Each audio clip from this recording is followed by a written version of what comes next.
আপনারা দেখছেন FN breaking news. জানাবো আজকের বিশেষ বিশেষ খবর। শুরুতেই হেডলাইন।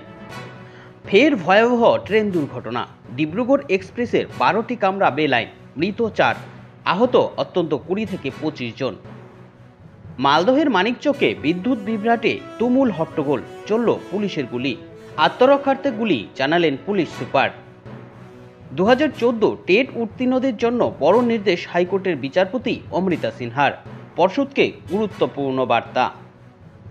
বিজেপির পঞ্চায়েত সদস্যকে পিস্তল দেখিয়ে তুলে নিয়ে গিয়ে মারধরের অভিযুক্ত তৃণমূল।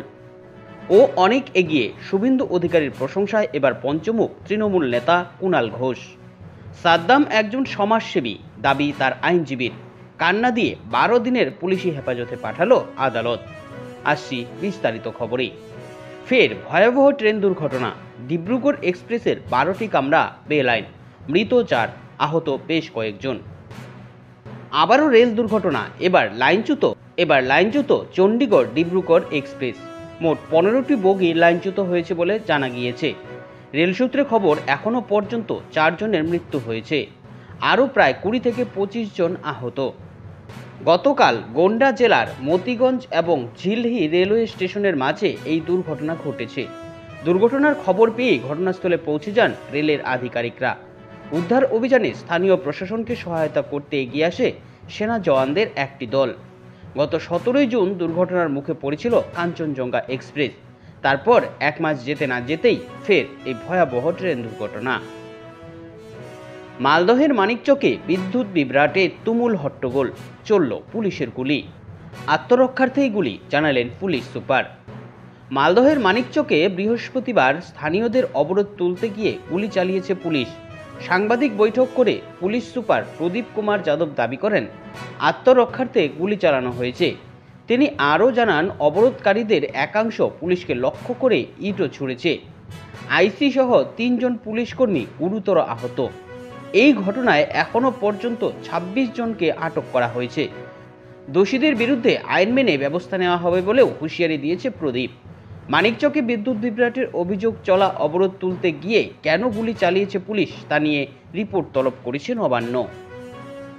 2014 টেট উত্তীর্ণদের জন্য বড় নির্দেশ হাইকোর্টের বিচারপতি অমৃতা সিনহার, পর্ষদকে দিলেন গুরুত্বপূর্ণ বার্তা। প্রশিক্ষণপ্রাপ্ত বনাম প্রশিক্ষণহীন, এই নিয়ে টেট উত্তীর্ণদের মধ্যে একটা বৈষম্যের অভিযোগ উঠছিল। তারই প্রেক্ষিতে মামলা হয়। 2014 সালে টেট উত্তীর্ণ শিক্ষকদের প্রশিক্ষণে অনুমতি দেওয়ার নির্দেশ দিল কলকাতা হাইকোর্ট। বৃহস্পতিবার বিচারপতি অমৃতা সিনহার নির্দেশ, প্রাথমিক শিক্ষা পর্ষদকে চলতি শিক্ষাবর্ষে ওই শিক্ষকদের প্রশিক্ষণের সুযোগ দিতে হবে। 2014 সালে টেটের ভিত্তিতে প্রাথমিকে 2টি নিয়োগ প্রক্রিয়া হয়। 2016 সালের নিয়োগ প্রক্রিয়ায় অনেকেরই ডিএলএড কোর্স ছিল না। এখন ডিএলএড প্রশিক্ষণ বাধ্যতামূলক করা হয়েছে, তাই এই শিক্ষকদেরও প্রশিক্ষণ নিতেই হবে।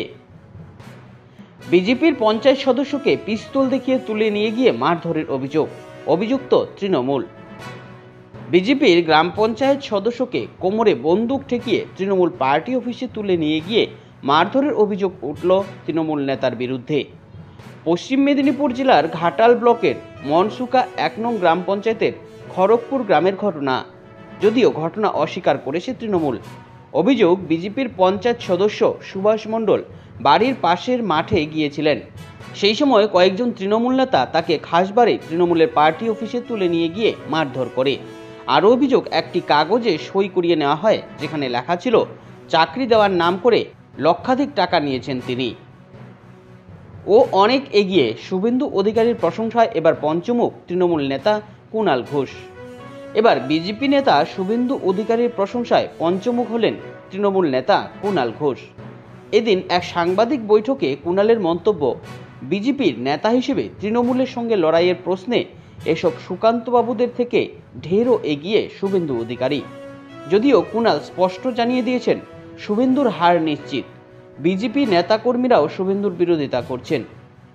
কুণাল বলেন, এই সুকান্তবাবু বা এরা যারা আছেন বিজেপির নেতা হিসেবে, বিরোধী নেতা হিসেবে তৃণমূলের সঙ্গে লড়াইয়ের প্রশ্নে সকলের থেকে অনেকটাই এগিয়ে শুভেন্দু অধিকারী। সাদ্দাম একজন সমাজসেবী, দাবি আইনজীবীর। কান্না দিয়ে 12 দিনের পুলিশি হেফাজতে পাঠালো আদালত। সাদ্দাম সন্ত্রাসবাদী নন, তিনি একজন সমাজসেবী। এই মর্মে সওয়াল করে মক্কেলকে জামিন পাইয়ে দেওয়ার যথাসাধ্য চেষ্টা করেছিলেন আইনজীবী, কিন্তু কোনো কথায় কান না দিয়ে আদালত অভিযুক্তকে 12 দিনের পুলিশি হেফাজতের নির্দেশ দিল। তার সঙ্গেই গ্রেপ্তার হওয়া সিপিএম নেতা মান্নানের 5 দিনের পুলিশি হেফাজতের নির্দেশ দিয়েছে কোর্ট। বুধবার রাতে সাদ্দামকে কুলতলির ঝুপড়িঝাড়ার বানিরধল এলাকায় একটি মাছের ভেড়ির আলাঘর থেকে গ্রেপ্তার করেছে পুলিশ। সাদ্দামের সঙ্গে ওই ভেড়ির মালিক মান্নানকেও গ্রেপ্তার করা হয়েছে। এই ছিল এখনকার মতন খবর। পরবর্তী খবর পেতে আমাদের সঙ্গে থাকুন।